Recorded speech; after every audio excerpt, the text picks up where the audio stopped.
ప్రభునందు ప్రియమైన దేవుని బిడ్డలకు ప్రభువైన యేసుక్రీస్తు నామములో మీ అందరికీ కూడా శుభాలు తెలియజేస్తున్నాను. అలాగే జీసస్ క్రైస్ట్ సంఘ సభ్యులకు కూడా మరి శుభాలు తెలియజేస్తున్నాను. మరి కొన్ని దినాలుగా మనము యోబు గ్రంథమును మనం ధ్యానం చేసుకుంటున్నాం. మరి మీరు చక్కగా ఈ యొక్క వాక్యాన్ని ప్రతిరోజు వింటూ దైవ దీవులను పొందుకుంటున్నారని నేను నమ్ముచున్నాను. ఈ సమయంలో చిన్న ప్రార్థన చేసుకుందాం. దేవుడి బిడ్డలారా, ప్రార్థన కళ్ళు మూసుకొని ప్రార్థనలో ఏకీవించండి. మహాపరిశుద్ధుడా తండ్రి, పరిశుద్ధాత్మ దేవుడా, నీ స్తోత్రముల ప్రభా, అయా నిత్యం కూడా ప్రభా, కోట్ల కొలది దేవదూతల కెరేముల శరీముల చేత యెహోవా పరిశుద్ధుడు పరిశుద్ధుడు పరిశుద్ధుడు అంటూ స్తుతింపబడుతున్న దేవా నీ స్తోత్రాలు. ఇదిగో ప్రభా, గత కాలం అంతా కూడా అయా మమ్మల్ని మా కుటుంబాలను ప్రభా మీరు ఎక్కడి చెట్టును భద్రపరిచారు. మమ్మల్ని సజీవులకులో ఉంచినందుకు మేము నేను స్తుతిస్తూ గణపరుస్తున్నాం. యేసు స్వామి, మీరు చేసిన మేలులను ప్రభా నాయన ఇదిగో ప్రభా మేము జ్ఞాపకం చేసుకుంటున్నాం. ఇదిగో ప్రభా నీకేమిచ్చి కూడా నీ రుణం మేము తీర్చుకోలేము స్వామి. అయా ప్రస్తుత దినాలు బహుభయంకరంగా ఉన్నాయి, నెమ్మది లేని దినాలు ప్రభా. ఇదిగో ప్రభా తండ్రి నాయన, ఈ కరోనా వైరస్ ద్వారా నాయన ఎంతో మంది మరణిస్తున్నారయ్యా. యేసుక్రీస్తు నామములో కనికరించి స్వామి, యెహోవా నా బలమాని స్తోత్రములు, యెహోవా మా దుర్గమాని స్తోత్రములు నాయన. అయా మా తోడు మా నీడ మీరే కదా ప్రభా, మా ధైర్యం మీరే ప్రభా. యేసుక్రీస్తు నామములో స్వామి మీరు కనికరించండి అయ్యా. మా దేశ ప్రజలను కనికరించండి అయ్యా. ఈ ప్రార్థనలో ఏకీవిస్తున్న ప్రతి కుటుంబం పైన కనికరమును చూపించండి, ప్రతి కుటుంబం పైన దయని చూపించండి, ప్రతి బిడ్డను మీరు దర్శించండి, తాకండి స్వామి. ఇదిగో ప్రభా, వారిలోనైనా భయాన్ని తీసివేయండి అయా. ప్రతి పిరిగితనమును తీసివేయండి, ప్రతి బలహీనత నుంచి విడిపించిన నాయన మీ హస్తముతో ముట్టి బలపరచండి స్వామి. అయా అయా మా పట్టణంలో, మా ప్రాంతంలో, మా రాష్ట్రంలో, మా దేశంలో ఎందరైతే కరోనా వైరస్ చేత బాధపడుచున్నారో అయా వాళ్ళందరినీ దర్శించండి, స్వస్థపరచండి నాయన. ఈ వైరస్ నాయన ఇక విస్తరించకుండా, వ్యాప్తి చెందకుండా దీనిని యేసునామములో మీరు ఆజ్ఞాపించండి. తెగులు ఆగిపోవడానికి సహాయం చేయండి. అలాగే స్వామి త్వరలోనే యేసుక్రీస్తు నామములో చక్కని మెడిసిన్, వ్యాక్సిన్ దయచేయండి. డాక్టర్లు ప్రభా ఇదిగో తన సైంటిస్టులు దర్శించిన వారికి మంచి జ్ఞానమును దయచేయండి. మీ అద్భుత కార్యములను జరిగించండి నాయన. ఎందరైతే వాక్యం వినటానికి సిద్ధముగా ఉన్నారో వాళ్ళ హృదయాలు సిద్ధపరచండి. వెనుగల చెవులు గ్రహించే మనస్సును దయచేయండి. నీ దీనదాసున నా నోటిని మీ పూరగా వాడుకోమని, నన్ను మీరు అభిషేకించమని ముందున్న సమయాన్ని కష్టాలుగా అప్పగిస్తూ యేసు నామములో ప్రార్థించి వేడుకొంచున్నాము తండ్రి, ఆమేన్. మంచి దేవుడి బిడ్డలారా, మరి ఈ యొక్క వాక్యం వింటుండగా పరిశుద్ధాత్మ దేవుడు మన గృహాలను ఆయన దర్శించబోతున్నారు. ఎందుకంటే మనము దేవుణ్ణి స్తుతిస్తున్నాం, ఆయన మాటలు మనం ధ్యానం చేసుకుంటున్నాం. ఆ వాక్యము దేవుడి బిడ్డలారా, పరిశుద్ధ గ్రంథంలో ఒక చోట ఉంది కదా, నీ వాక్యము నన్ను బ్రతికించెను, నా బాధలలో అది నాకు నెమ్మదిని అనుగ్రహించను. ప్రస్తుతం దినాలు భయంకరంగా ఉన్నాయి, నెమ్మది లేదు.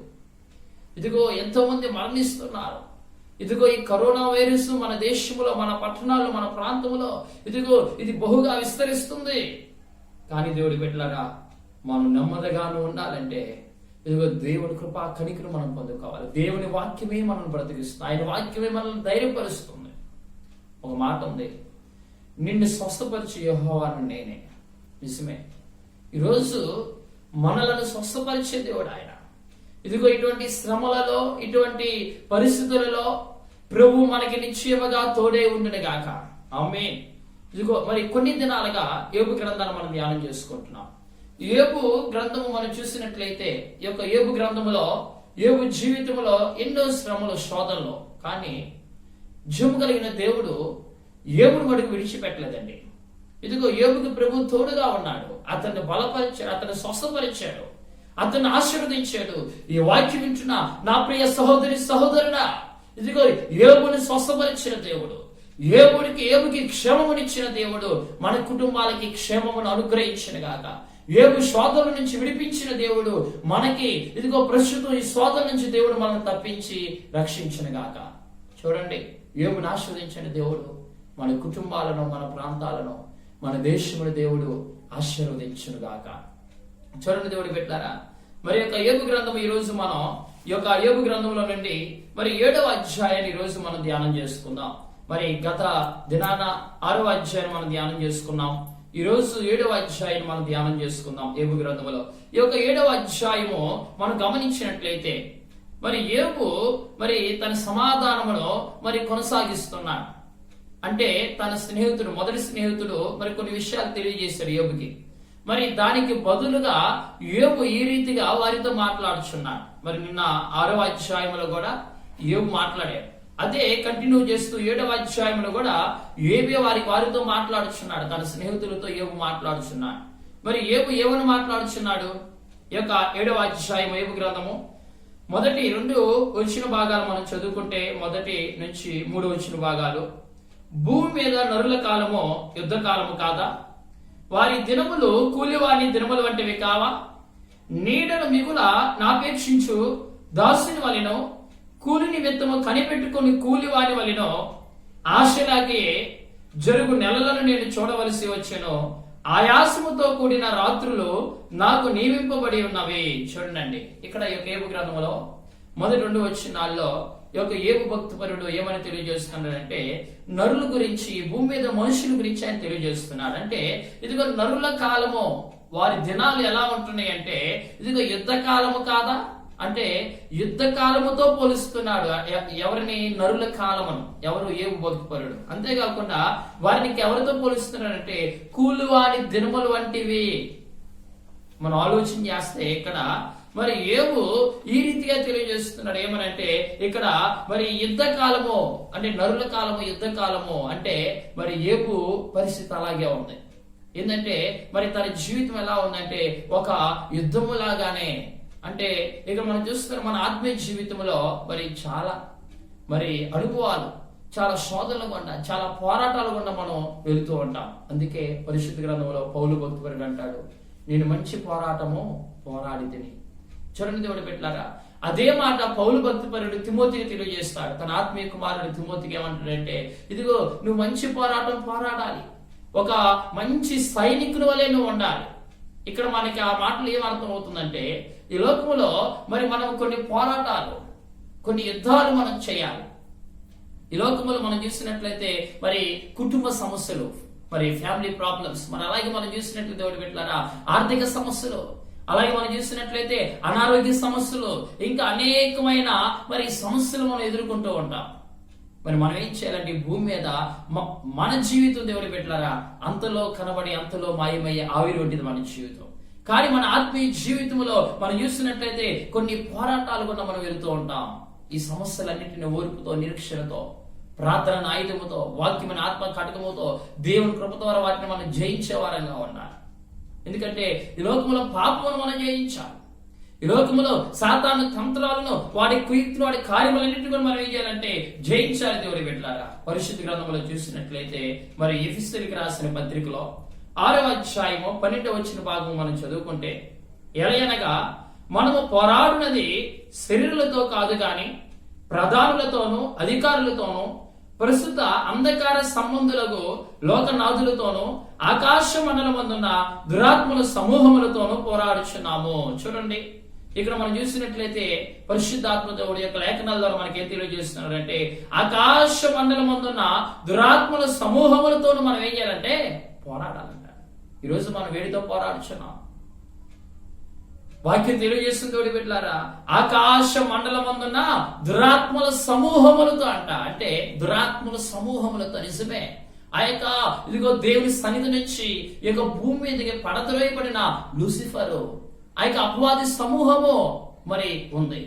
ఈ యొక్క అంధకార ఇదిగో సంబంధులకు లోకనాథులతోనూ మనం పోరాడాలి. అలాగే ఆకాశ మండలమందున్న దురాత్మల సమూహములతో మనం ఏం చేయాలంటే పోరాడాలి. యోబు అదే తెలియజేస్తున్నాడు. ఏమంటే ఆ యొక్క యోబు గ్రంథంలో నరుల కాలం ఎలా ఉందంటే యుద్ధ కాలముతో ఆయన పోలుస్తున్నాడు ఈ యొక్క మరి యోబు భక్తిపరుడు. కాబట్టి దేవుడి బిడ్డలారా మరి మనము అపవాదిని ఏం చేయాలంటే ఎదిరించాలి, వారిని గద్దించాలి. మన ఆత్మీయ జీవితంలో కొన్ని సందర్భాల్లో దుష్టుడు మనల్ని ఏం చేస్తారంటే నానా విధాలుగా యోబును శోధించినట్లు మనం కూడా శోధిస్తూ ఉంటాం. ఆరోగ్యపరంగా, ఇదిగో ఆర్థిక పరంగా, నిందలు, అవమానాలు, ఇంకా అనేకమైన విధాలుగా మన జీవితాన్ని పాడు చేయాలని దుష్టుడు వాడు చూస్తూ ఉంటాడండి. కానీ వాక్యం తెలియజేస్తుంది కదా, పరిశుద్ధ గ్రంథంలో మనం చూస్తే దేవుడి బిడ్డలారా వాక్యం ఏమని తెలియజేస్తుందంటే, యాకోబు రాసిన పత్రిక మరి మనం ఇదిగో యాకోబు రాసిన పత్రిక 4వ అధ్యాయము 7వ వచ్చిన భాగంలో మనం చూస్తే, పరిశుద్ధ గ్రంథముల నుండి యాకోబు రాసిన పత్రిక 4వ అధ్యాయము 7వ వచ్చిన భాగం. కాబట్టి దేవునికి లోబడి ఉండుడి, అపవాదిని ఎదిరించుడి. ఇక్కడ మనం చూసినట్లయితే మనము అపవాదిని ఏం చేయాలంటే ఎదిరించాలి. మన విశ్వాసంతో, ప్రార్థనతో, ఉపవాసాల ద్వారా ఇదిగో అపవాది తంత్రాలను, కుయుక్తులను, వాడి కార్యములన్నింటి మనం ఏం చేయాలంటే పటాపంచలు చేయాలి. దేవుడి కృపలో అపవాదిని ఏం చేయాలంటే ఎదురించని వాక్యం తెలియజేస్తుంది. అంతేకాకుండా అప్పుడు వాడు మీద నుండి పారిపోవును.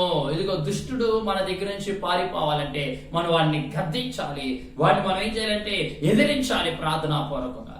ఈరోజు మరి ఆ అపవాది తంత్రాలు, కుయుక్తులకి వాడు అనేక విధానం మనం శోధిస్తూ ఉంటే, మనం భయపడిపోతూ ఉంటే, ప్రార్థన చేయకుండా ఉంటే మనం ఏం చేయగలం? ప్రభు అంటున్నాడు, ఇదిగో నువ్వు నీ ఇంట్లో స్తుతి ద్వారా స్తుతించాలి ప్రభు నామాన్ని. ఇదిగో కొన్ని సమస్యలు ఉన్నాయా, బలహీనుడిగా ఉన్నావా, ఇదిగో చాలా శోధనల గుండా వెళుతున్నావా, ప్రభు సన్నిధానం మోకరించి మనం స్తుతిస్తే, ప్రార్థిస్తే, మొరపెడితే, ఇదిగో పూట ఉపవాసం ఉన్న ప్రభు సన్నిధానంలో మనం ఏం చేయాలంటే ఆ యొక్క దృష్టిని మనం ఎదిరించాలి, వాడిని గద్దించాలి. అప్పుడు వాడు మన ఎదురు నుండి ఏం చేస్తాడంటే పారిపోతాడు.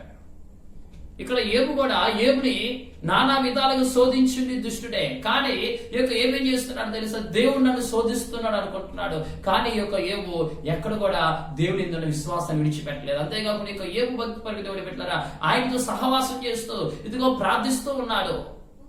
ఇక్కడ మనం చూసినట్లయితే ఈ యొక్క ఏబు భక్తుడు అన్నాడు, ఇదిగో నరుల కాలం ఎలా ఉందంటే యుద్ధ కాలం వలె ఉన్నది. కాబట్టి మన ఆత్మీయ జీవితంలో మరి ఇటువంటి పోరాటాలు కూడా మనం వెళుతూ మరి వీటన్నిటిని కూడా మనం జయించాలి. సాతాను తంత్రాలను, కుయుక్తులు మనం జయించాలి.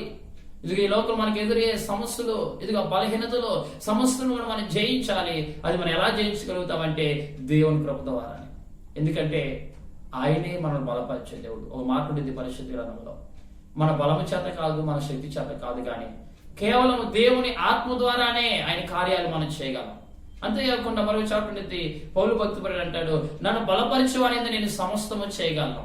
మరి ఆయన ద్వారా ఆయన అడగాలి, ప్రభు నన్ను అభిషేకించాయా, నీ పరిశుద్ధాత్మ చేత నన్ను నింపు, ఇదిగో ప్రభా నాకు ధైర్యమును దయచేయి, ఈ ఆందోళన, పిరికితనాన్ని, భయాన్ని తీసివేయి ప్రభా, ఈ యొక్క అనారోగ్యం తీసివేయని ఆయన ప్రభుత్వంగా ప్రార్థన చేసుకుంటే ఆయన మన ప్రార్థనలు ఆలకించే దేవుడు. కాబట్టి ఆయన కనికరమును మన పైన చూపిస్తాడు. ఈ యొక్క ఏబు గ్రంథం 7వ అధ్యాయములో ఇంకా అంటాడు కదా ఏబు భక్తిపరుడు, ఇదిగో నరుల కాలం అంటే ఈ భూమి మీద ఉన్న నరుల కాలం ఆయన కూలివాని దినములతో ఆయన పోలుస్తున్నాడు. అంటే కూలివాడు ఏం చేస్తాడంటే ఇదిగో మరి పని తొందరగా అయిపోతే బాగుండు, ఎప్పుడు సాయంత్రం అయితా, ఎప్పుడు ఇంటికి వెళ్దామా, ఎప్పుడు ఆ యొక్క మరి రెస్ట్ తీసుకుని విశ్రాంతి తీసుకుందామా, లేకపోతే మరి ఆ యొక్క జీతమా, కూలి తీసుకుందాం అని చెప్పి ఎంతో ఆశతో కనిపెట్టుకొని ఉంటాడు. అలాగే దేవుడు పెట్టినారు ఇక్కడ ఏబు కూడా ఎంతో ఆశతో ఏం చేస్తున్నాడంటే కనిపెట్టుకొని ఉంటున్నాడు. ఎందుకు? ఈ బాధల నుంచి దేవుడు ఎప్పుడు నాకు విశ్రాంతినిస్తాడు, ఎప్పుడు నాకు నెమ్మదినిస్తాడా. అందుకే ఏమంటాడు కదా, అయ్యా ఇదిగో ప్రభు ఎంతకాలం ఈ శ్రమలు నేను అనుభవించేది, ఇదిగో నన్ను తీసుకొని ఆయన, ఇదిగో ప్రభా ఇదిగో నన్ను నీ యొక్క శరీరాన్ని తీసేసుకో, అక్కడే నాకు విశ్రాంతి దొరికింది, నెమ్మది దొరికింది అని చెప్పి ఈ యొక్క ఏబు ఏం చేస్తున్నాడు తెలుసా? అయ్యా ఎంతో ఆ కూలివాడు ఎలాగైతే మరి ఆ యొక్క ఎప్పుడు సాయంత్రం అయితే బాగుండు, లేకపోతే ఇదిగో ఆ యొక్క విశ్రాంతి కోసం, ఆ యొక్క మరి తన కూలి కోసం ఎలాగైతే మరి ఎంతో ఆశతో మరి ఎదురు చూస్తూ ఉంటాడో, కనిపెట్టుకొని ఉంటూ ఉంటాడో, అలాగే ఏబు కూడా ప్రభు సన్నిధానంలో కనిపెట్టుకొని ఉంటున్నాడండి. ఇంకొంచెం ముందుకు వెళ్ళినట్లయితే మరి ఏబు తెలియజేస్తున్నాడు కదా, మరి అలాగే పౌలు భక్తిపరుడు తిమోతితో తెలియజేస్తున్నాడు కదా, ఇక మనం మంచి పోరాటం పోరాడాలి. ఇంకా మనం చూసాం పౌలు భక్తిపరుడు తెలియజేశాడు, ఇక ఆకాశమందుల ఉన్న దురాత్మ సమూహములతో మనం పోరాడాలి. నిజమే, మరి దుష్టుడు అనేక విధాలు మనం శోధిస్తూ ఉంటాడు. అపవాదిని మనం ఏం చేయాలంటే గద్దించాలి, వారితో మనం ఇదిగో వాడిని గద్దించి వాడిని మనం ఎదిరించాలి. ఎలాగా? దేవుని కృపలో, ప్రార్థన ఆయుధం ద్వారానే. కాబట్టి దేవుడి పెట్టారా పరిశుద్ధ గ్రంథంలో మరి దుష్టుడు మరి అనేక మందిని ఏం చేస్తారని శోధిస్తూ బలహీనపరుస్తూ ఉంటారు. నిజమే, ఎందుకంటే మార్కు సువార్త 5వ అధ్యాయము మొదటి వచ్చిన భాగాన్ని మనం చదువుకుంటే అక్కడ ఒక దేశం కనబడింది. గెరాసేనుల దేశములకు వచ్చిన యేసుక్రీస్తు ప్రభువారు మరి గెరాసేను దేశానికి వచ్చినప్పుడు అక్కడ ఒక వ్యక్తి మనకు కనబడతారండి. ఆ వ్యక్తి ఎటువంటి వాడంటే అదిగో యేసుక్రీస్తు ప్రభువారు అంటే ధోని దిగగానే అపవిత్రాత్మ పట్టిన వాడు ఒకడు సమాధుల నుండి వచ్చి ఆయనకు ఎదురుపడిను. వాడు సమాధులలో వాసము చేసేవాడు. వాడు అంటే ఒక వ్యక్తి ఎక్కడ ఉంటున్నాడంటే సమాధుల్లో నివసిస్తున్నాడంట. అదేంటి? ఒక వ్యక్తి సమాధుల్లో నివసించడం ఏంటి? అలా ఎవరు కూడా ఉంటారో మనకు తెలిసి. కానీ యేసుక్రీస్తు వారు ఆ గెరాసేను దేశంకి వెళ్ళినప్పుడు అక్కడ ఉన్న వ్యక్తి అంటే సమాధులలో నివసించేవాడు. అంటే ఏంది? సమాధుల్లోనే నివసించటం. మరి ఆ వ్యక్తి అతనికి ఎదురుపడ్డాడంట. సంఖ్యలతో అనైనను ఎవడును వారిని బంధింపలేకపోయినా, అంటే ఆ ఊరిలో ఉన్న ప్రజలు ఎవరు కూడా అతనిని సంఖ్యలతో బంధించలేకపోతున్నారు. అంటే అతడు కొన్ని దురాత్మల చేత ఆవరించబడ్డాడు, సమాధులు నివసిస్తున్నారండి. అంతేకాక ఏం చేస్తున్నారో తెలుసా, ఒకవేళ మరి చాలా మంది వాడిని కాళ్ళకును చేతులకు సంఖ్యలు వేసి బంధించినను, వాడు ఆ సంఖ్యలను తెంపి కాలి సంఖ్యలను తుత్తునీయులుగా చేసిన గనక ఎవడను వారిని సాధుపరచలేకపోయాను. కాబట్టి చూడండి, ఒకవేళ ఎవరైనా కొంతమంది వచ్చి ఆ కాలికి చేతులకు ఒకవేళ సంఖ్యలు వేసినా వాడు వాటిని తుత్తునీయులుగా చేస్తున్నాడు. కాబట్టి ఆ వ్యక్తిని చూస్తే అందరూ భయపడిపోతున్నారు. ఇతన్ని ఎవరు కూడా సాధుపరచలేకపోతున్నారు, ఎవరు కూడా కంట్రోల్ చేయలేకపోతున్నారు, అతని జీవితాన్ని ఎవరు మార్చలేకపోతున్నారు. ఒకసారి ఆలోచన చేస్తే ఆ వ్యక్తి సమాధులు నివసిస్తున్నాడు. అంతేకాకుండా మనం చదువుకుంటే వాడు ఎల్లప్పుడూ రాత్రి పగళ్ళు సమాధుల్లోను కొండలలోను కేకలు వేయచ్చు, తనను తాను రాళ్లతో గాయపరుచుకొనుచు నేను ఎలా ఉంటున్నాడంట అర్ధరాత్రి. అందరు నిద్రపోతూ ఉంటే అతడేమో ఆ సమాధిలో కేకలు వేస్తున్నాడు, విపరీతమైన అరుపులు రెంకులు వెళుతున్నాడు. అంతేకాకుండా దేవుడు పెట్టారా, ఇదిగో రాళ్లతో తన దేహాన్ని తను గాయపరుచుకుంటున్నాడు. ఇక్కడ మనం విషయాన్ని ఆలోచన చేస్తే తను గాయపరుచుకున్నారంటే ఈ రీతిగా చేసేది ఎవరంటే దుష్టుడే. మనల్ని చెదరగొట్టాలని, మనల్ని పాడు చేయాలని ఆ దుష్టుడు అనేక విధాలుగా వాడు పన్నాగాలు, వాడు ఎన్నో తంత్రాలు, కీర్తులు వాడు ఉపయోగిస్తూ ఉంటాడు. కానీ దేవుని కృపలో, దేవుని యొక్క కృప ద్వారా, ఆయన అభిషేకము ద్వారా మనం వాటిని జయించాలి, ఆయన శక్తి ద్వారా. కాబట్టి దేవుడి బిడ్డలారా, ఎవరు కూడా ఇతని కంట్రోల్ చేయలేకపోతున్నారు. సమాధుల్లో నివసిస్తున్నాడు. ఇదిగో అతడు రాత్రి పగలు సమాధుల్లోనే ఉంటూ మరి కేకలు వేస్తున్నాడు, తను గాయపరుచుకుంటున్నాడు. నిజంగా అతని తల్లిదండ్రులు గాని, అతని యొక్క భార్య గాని మనం గమనించినట్లయితే మరి ఎంత బాధపడుతుంటారు. ఏంటి నా భర్త ఇలా ఉంటున్నాడు, ఇదిగో నా తల్లిదండ్రులు ఏంటి నా కుమారుడు ఇలా ఉంటున్నాడు అని చెప్పి ఆ యొక్క తల్లిదండ్రులు ఎంత బాధపడి ఉంటారో. లేదా ఆ తల్లిదండ్రులు ఆ ఊరిలో ఉన్న వారందరూ కూడా ఏంటమ్మా ఈ అబ్బాయి, ఇదిగో ఈ అరుపులేంటి, ఈ కేకలేంటి, మాకు నిద్ర ఉంటుందా, ఇదిగో ఎవరు కూడా అతన్ని మరి కంట్రోల్ చేయలేకపోతున్నారు ఏంటని చెప్పి ఆ ఊరిలో ఎంత గలిబిలండి. ఆ ఊరిలో ఉన్న వారికి నమ్మదు లేదు. కానీ దేవుడి బిడ్డలారా, ఆ దేశానికి, ఆ ప్రాంతానికి యేసుక్రీస్తు ప్రభు వారు వచ్చినప్పుడు వాడు యేసుక్రీస్తు ప్రభువుని దూరం నుండి చూచి పరిగెత్తుకుని వచ్చి ఆయనకి నమస్కారం చేశాడు. ఎంత అద్భుతం అండి. ఇక అతడు వచ్చేసి నమస్కారం చేసి యేసుక్రీస్తు ప్రభు ఎదుట సాగిలపడ్డాడు. యేసుక్రీస్తు ప్రభు వారు అతన్ని గద్దించాడు.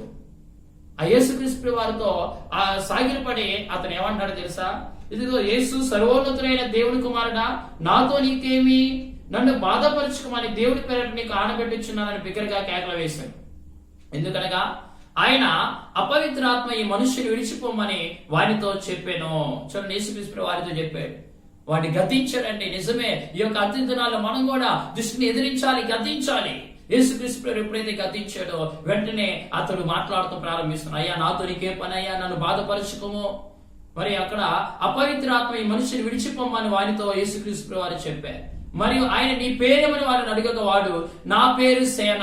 ఏమంటున్నాడు ఆ యేసుక్రీస్తు, నీ పేరేంటంటే ఏదో పేరు చెప్పాలి. ఎవరు చెబుతున్నాడు సేన అంటున్నాడంటే అర్థం ఏంటి, ఎలాగనగా మేము అనేకులమని చెప్పి.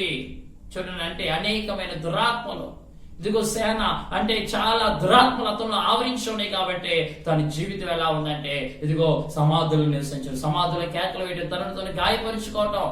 ఇదిగో మరి ఎందుకంటే అనేకమైన దురాత్మలు అతన్ని ఆవరించి ఉన్నాయి. కాబట్టి యేసుక్రీస్తు వారిని గద్దించినప్పుడు అవన్నీ కూడా అక్కడ ఉన్న పందులలో ప్రవేశించి, ఇదిగో అవన్నీ కూడా అక్కడ మరి చనిపోయినాయండి. తర్వాత ఇతడు మనం చూసినట్టు ఎప్పుడైతే దేవుడు ఆ యొక్క దురాత్మని గద్దించాడో ఇతరులో మార్పు వచ్చింది. ఇదిగో ఆ దురాత్మలన్నీ కూడా అతను విడిచిపెట్టి వెళ్ళిపోయింది. తర్వాత అతని జీవితం ఎలా ఉందంటే ఆశీర్వాదకరంగా మార్చబడింది. యేసుక్రీస్తు వారు అంటున్నారు కదా, అయ్యా నీవు నీ ఇంటి వారి ఎందుకు వెళ్ళి ప్రభువుని ఎందుకు కనికరపడి నువ్వు నీకు చేసిన కార్యములన్నింటిని వారికి తెలియజేయమనో. యేసుక్రీస్తు వారు అంటున్నారు, అయ్యా ఇక నువ్వు నీ ఇంటికి క్షేమంగా వెళ్ళు, ఇక నీకు ఏ ఇబ్బంది ఉండదు, మరి నువ్వు స్వస్థత పొందుకున్నావు, మేలు పొందుకున్నావు, మరి నీ ఇంటి వారికి వెళ్ళి నువ్వు సాక్షిగా నిలబడు, నువ్వు ఏ కార్యాలు ఏ మేలు పొందుకున్నావో నీ ఇంటి వారికి తెలియపరచమంటే ఈ యొక్క వ్యక్తి ఏం చేస్తాడు తెలుసా, ఇదిగో అతడు మరి యేసు తనకు చేసినవన్నీ కూడా దెకపోలిలో ప్రకటింపున్నారు. మేము అందరూ ఆశ్చర్యపడేది. అంటే ఆ యొక్క దెకపోలి అనే ఆ ప్రాంతం అంతట్లో కూడా మరి అనేకులకి దేవుని గురించి సాక్ష్యం ఇచ్చి దేవుని నామాన్ని మహిమపరిచాడు. ఇక్కడ మనం కూడా చూడండి, అంటే దుష్టుడు కొంతమందిని బలహీనపరుస్తూ ఉంటాడు. ఈ యొక్క కరోనా వైరస్ ద్వారా కానీ ఒకవేళ మరి ఇది ఎలా వచ్చిందో కానీ దేవుడు బిడ్డలారా, మనం ప్రభు చిత్తంలో ప్రార్థన చేయాలి. ప్రభా, ఈ తెగులు ఆపివేయను. ఆయన దావీదు కాలంలో దావీదు విజ్ఞాపన చేసినప్పుడు, బలిపీఠం కట్టినప్పుడు తెగులు ఆపివేశావు. ఇదిగో ప్రభా, మోషే కాలంలో ప్రభు నాయన అహరోను ప్రభా, మోషేలు ఎదురు సాగిలు పడి అహరోను వెళ్ళి నాయన ధూపార్తిని తీసుకుని వెళ్ళి ప్రజల యొక్క పాపలతో ప్రయత్నం చేసినప్పుడు తెగులు ఆపివేశావు నాయన. ఇదిగో ప్రభా, ఈ యొక్క సమయంలో ప్రభా దేశంలో తెగులు ఆగిపోవడానికి సహాయం చేయి. ఇదిగో ప్రభా, మనం అడుగుతాం ప్రభుని అడగాలి. ఒకవేళ దుష్టుడు మమ్మల్ని శోధిస్తున్నాడా, వాడి కార్యాలన్నీ లయపరిచి ప్రభా.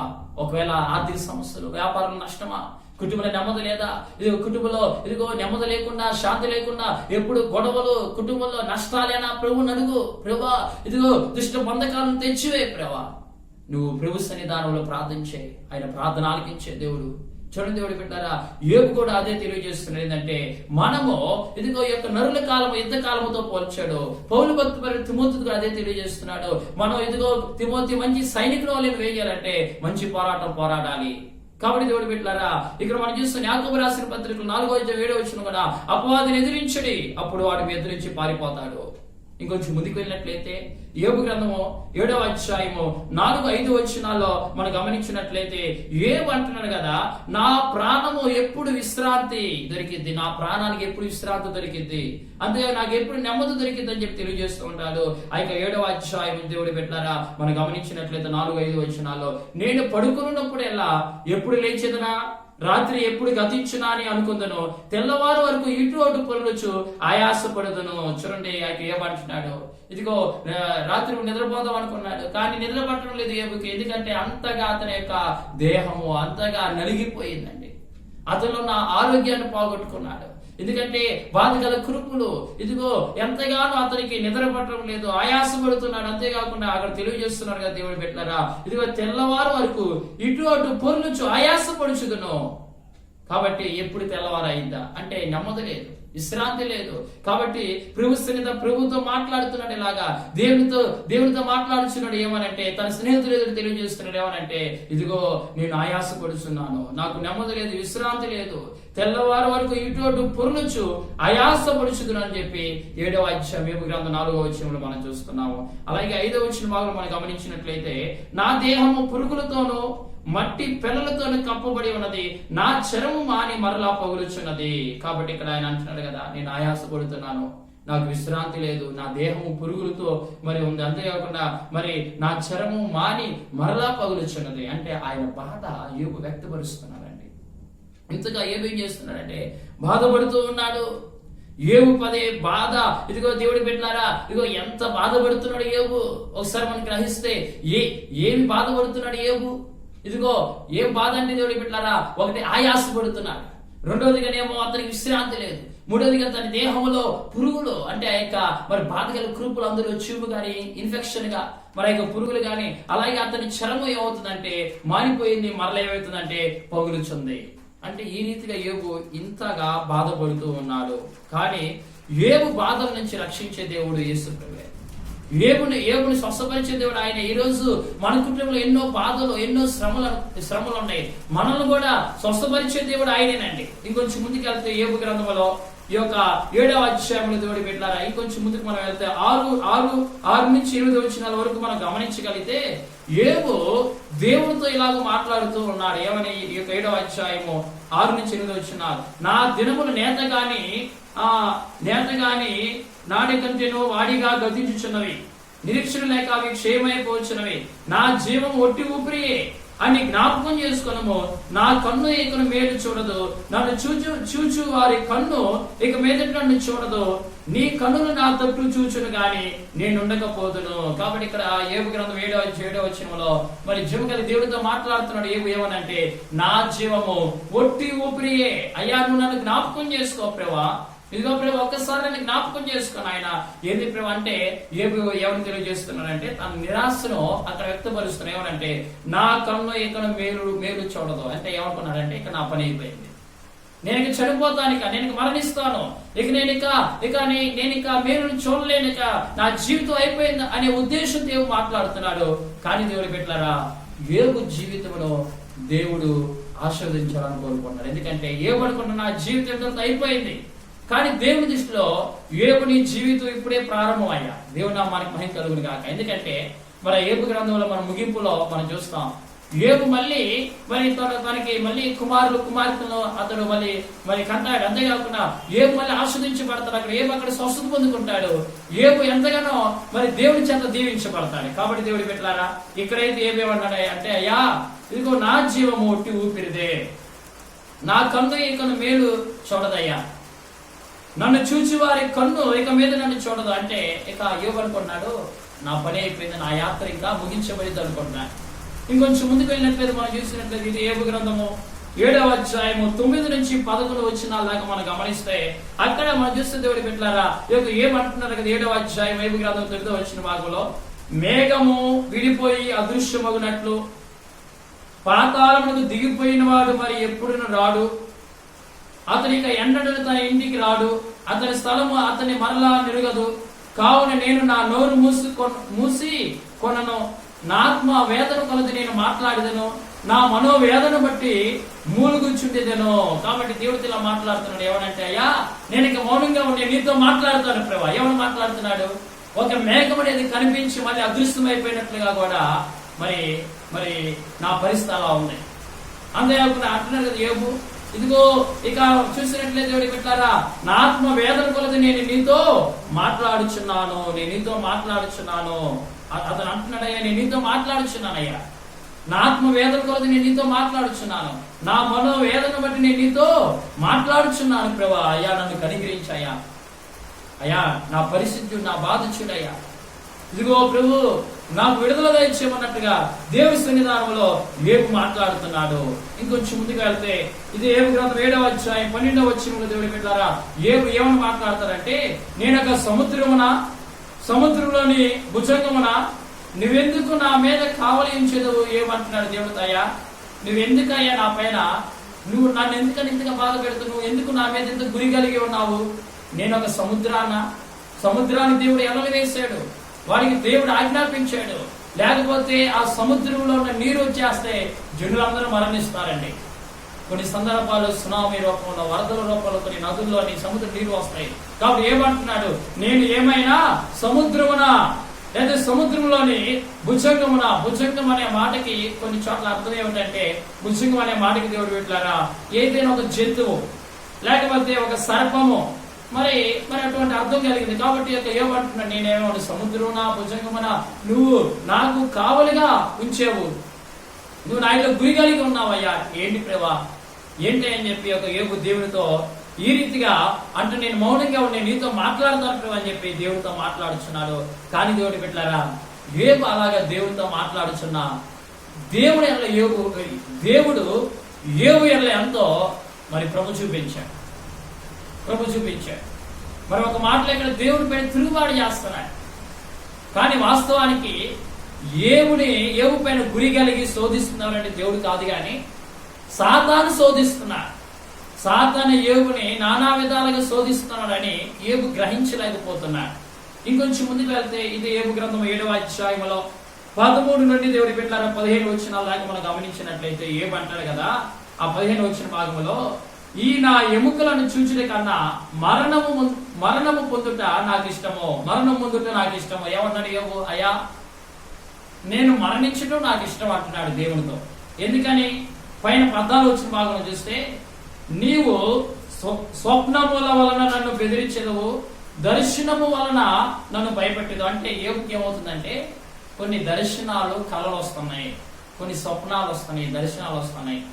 ఆ దర్శనాలు ఆ స్వప్నాలు వచ్చినప్పుడు యోబుకి తెలియని భయం అనేది వచ్చేస్తుంది. కాబట్టి అంటున్నాడు, అయ్యా నువ్వు నన్ను ఇంతగా శోధిస్తున్నావయ్యా, నువ్వు ఇంతగా నన్ను భయపెడుతున్నావయ్యా, ఇక నాకు మరణించడమే నాకు మేలు, ఆ మరణించడమే నాకు ఇష్టమయ్యా, మరణం పొందుటే నాకు ఇష్టం. అంటే ఎందుకు? మరణిస్తే మన ప్రభు సన్నిధానం చేరి అక్కడ విశ్రాంతి నెమ్మదిని పొందుకుంటాను కదా అని చెప్పి యోబు ఈ మాటలు పలుకుచున్నాడు ఇక్కడ.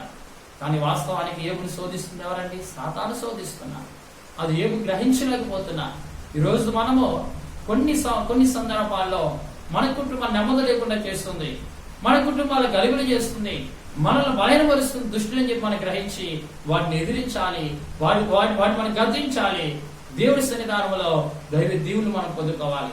చివరిగా యోబు గ్రంథం 7వ అధ్యాయము 16 నుంచి 19 వచనాలు మనం గమనిస్తే యోబు ఏమంటాడు కదా, నేను గుటక 1000 వరకు నన్ను విడిచిపెట్టవా, అంటున్నాడండి. ఏమన్నాడు? అయ్యా ఎంతకాలం నువ్వు నన్ను చూచుంటా మానకుందువు, నేను గుడక వెయ్యే వరకు నన్ను విడిచిపెట్టవా అంటున్నాడు. అయ్యా ఇక నువ్వు నన్ను విడిచిపెట్టవా ప్రభు అంటున్నాడు. ఏ మాట అండి ఇది? కానీ మన దేవుడు విడిచిపెట్టే దేవుడు కాదు. ఆయన ఒక మాట అంటాడు యెహోషువతో. దేవుడు ఒక మాట అంటాడు. ఏమనంటే, యెహోషువ నేను మోషేకి తోడుగా ఉన్నట్లు నీకు నేను తోడుగా ఉంటా, నిన్ను విడవను ఎడబాయి నిబ్బరం కలిగి ధైర్యముగా ఉండవని యెహోషువతో దేవుడు మాట్లాడుతున్నాడు. ఈ రోజు ఈ వాగ్దానంతో ప్రభు ఇదిగో నీ కుటుంబాన్ని బలపరుస్తున్నాడు, నిన్ను బలపరుస్తున్నాడు. ఆయన ఏమని ఒక చక్కని వాగ్దానం ఇస్తున్నాడు. నేను నిన్ను విడవను ఎడబాయిను నిబ్బరం కలిగి ధైర్యముగా ఉండము. ప్రస్తుతం దినాలు బహు భయంకరంగా ఉన్నాయి. ఇదిగో కానీ దేవుడు అంటాడు, నేను విడిచిపెట్టే దేవుడు కాదు ఆయన, నిన్ను నన్ను హత్తుకొని మనతో నిత్యం ఇమానుయేలు దేవుడిగా ఇక సమాప్తి వరకు ఆ ప్రభు మనకు తోడుగా ఉండే దేవుడు అండి.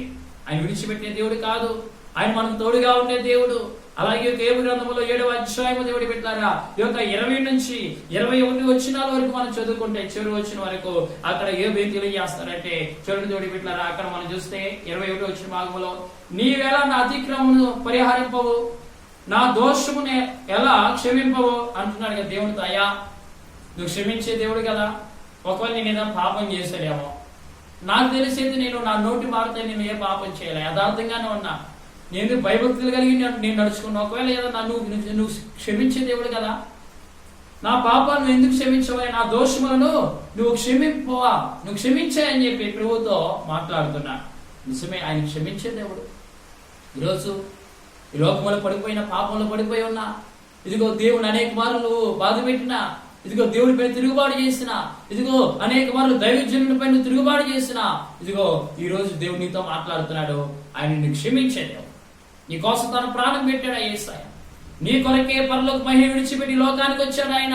ఆయన నిన్ను క్షమించే దేవుడుగా ఉన్నాడు. ఈరోజు ఉన్న పాటను ప్రార్థన చేసుకోగలిగితే, అయ్యా నన్ను క్షమించాయా, ఒకవేళ ఏ పోలే నేను అయ్యా సాతాను శోధిస్తున్నా గ్రహించకుండా ఇక నేను అనేక మార్లు నేను విసిగించానేమో, నీ చిత్తము తెలుసుకోకుండా, నీ ప్రేమ నేను గ్రహించకుండా నీ పైన తిరుగుబాటు చేశానేమో, అయ్యా నన్ను క్షమించాయా, ఇదిగో ప్రభువా అయ్యా తండ్రి నా పాపాలు క్షమించాయని చెప్పి ప్రభు సన్నిధిలో అడిగితే ఆయన మన పాపాలను క్షమిస్తాడు. మనల్ని ఆయన తన రక్తంతో కడిగి పరిశుద్ధులుగా నీతిమంతులుగా ఆయన చేస్తాడు దేవుడి బిడ్డలారా. కానీ ఈ యొక్క యోబు గ్రంథంలో మనం ఏమి గమనించగలుగుతామంటే, ఈ రోజు యొక్క అధ్యాయంలో ఇంతగా ఎన్ని బాధలు ఏమి అనుభవిస్తున్నా సరే దేవునిపై ఉన్న విశ్వాసాన్ని విడిచిపెట్టలేదు. అలాగే దేవుడితో సహవాసం చేయటం మారడం లేదు. ఏదో అక్కడక్కడ మనం చూసినట్లయితే తను అనుభవిస్తున్న బాధలను బట్టి కొన్ని సందర్భాల్లో దేవుడి పైన 1-2 మార్లు అతడు తిరుగుబాటు చేశాడు, కానీ దేవుడు అతని పైన కనికరాన్ని చూపాడు యోబు పైన. కానీ అంతవరకు యోబు సహించుకున్నాడు. ఈ యొక్క యోబు తన యొక్క దేవుడి పైన ఉన్న విశ్వాసాన్ని విడిచిపెట్టలేదు, అలాగే దేవుడితో సహవాసం చేస్తూనే ఉన్నాడు. కాబట్టి 7వ అధ్యాయంలో మనం కూడా మన విశ్వాసాన్ని కోల్పోకూడదు, మనము దేవుడితో సహవాసాన్ని కోల్పోకూడదు. ఇదిగో మనం ఆయనతో సహవాసం చేయాలి. మనం ఆయనతో విశ్వాసం కలిగి ఉంటే తప్పకుండా యోబుని దీవించిన దేవుడు, యోబుని స్వస్థపరిచిన దేవుడు, యోబుని బలపరిచిన దేవుడు నిశ్చయముగా మనల్ని బలపరుస్తాడు, మనల్ని స్వస్థపరుస్తాడు. ఇక సమాప్తి వరకు ఆయన మనతో ఉంటాడు. ఈ కొద్ది మాటల పరిశుద్ధాత్మ దేవుడు మన వెనుకల్లో ఫలము చేసి ఆయన రాకడ కొరకు మన సిద్ధపడే కృపణ భాగ్యమును దేవాతి దేవుడు మనందరికి కూడా అనుగ్రహించును గాక. ఆమేన్. ప్రార్థన చేసుకుందాం. దేవుడి బిడ్డలని చిన్న ప్రార్థన చేసుకుందాం. కళ్ళు మూసుకున్నట్లయితే ప్రార్థన. మహాపరిశుద్ధుడా తండ్రి మా యేసయ్య, ఈరోజు యోబు గ్రంథంలో తండ్రి 7వ అధ్యాయాన్ని ధ్యానం చేసుకున్నాం. నరుల కాలము తండ్రి యుద్ధ కాలము వలె ఉన్నది. ఇదిగో ప్రభువా మా ఆత్మీయ జీవితంలో లోకములో నాయన ఎన్నో పోరాటాలు, ఇదిగో పౌలు భక్తుడు అన్నట్టు నేను మంచి పోరాటం పోరాడితేనే తిమోతితో తెలియజేస్తున్నాడు. ఇదిగో తిమోతి మంచి సైనికుల వలె నువ్వు ఉండాలయ్యా. ఇదిగో ప్రభా ఈ వాక్యం ఉంటున్నా మేమందరం మంచి సైనికుల వలె ప్రభా మా ఆత్మీయ జీవితం ఎదురయ్యే తండ్రి ప్రతి ఒక్క తండ్రి నాయన సమస్యలను ప్రభా, ఇదిగో తండ్రి కుటుంబ సమస్యలు, ఆర్థిక సమస్యలు, అనారోగ్య సమస్యలు నాయన ఇదిగో ప్రభా వాటిని జయించే కృపణ దయచే, సాతాను తంత్రాలు వాడి పితృ కార్యములు జయించే కృపణ దయచే. ఇదిగో ప్రభా సేన ఇదిగో తండ్రి ఆయన పేరుగా సేన దేవుని చేత గెరాసేన దేశంలో అయ్యా బాధపడిన వ్యక్తిని మేము చూసాం. అనేకమైన దురాత్మల చేత బాధపడ్డాడు అయ్యా. ఇదిగో ప్రభా తండ్రి ఆయన ఎప్పుడైతే మీరు వచ్చి గద్దించారో ఇదిగో ప్రభా తండ్రి జీవితం మార్చబడింది. ఇక్కడ మాకు అర్థం అవుతుంది అయ్యా.